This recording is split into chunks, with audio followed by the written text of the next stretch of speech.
நம்ம என்ன தான் க்ளீன் பண்ணாலும் என்ன தான் சுத்தமாக இருந்தாலும் கண்டிப்பாக வந்து ஒரு நாள் க்ளீனாக இருக்கும், 2வது நாள் அது நார்மலாக எப்பவும் போல் வந்துடுங்க.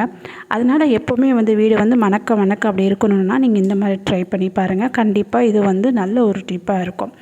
ஃபஸ்ட்டு வந்து கொஞ்சமாக தண்ணி எடுத்துக்கோங்க, பக்கெட்டில் எடுத்துக்கிட்டு கற்பூரம் வந்து நல்லா நசுக்கிடுங்க, இல்லைன்னா பச்சை கற்பூரம், இந்த 2 இதில் எதுனாலும் சரிங்க. தண்ணியில் போட்டுட்டு நல்லா மிக்ஸ் பண்ணிவிட்டு தொடப்பத்தை வந்து கொஞ்சம் நேரம் அதிலே வச்சு ஊற வச்சுடுங்க. ஊற வச்சுட்டு அப்புறமா வந்து பார்த்தா நல்லா தண்ணியெல்லாம் உதிரிட்டு அதே பக்கெட்டு மேலே கொஞ்சம் நேரம் வச்சுடுங்க. அதுக்கப்புறமா கொஞ்சம் ட்ரை ஆகும் பிறகு ரொம்ப ட்ரை பண்ணி விட்டுறாதீங்க, கொஞ்சமாக ட்ரை பண்ணால் போதும்.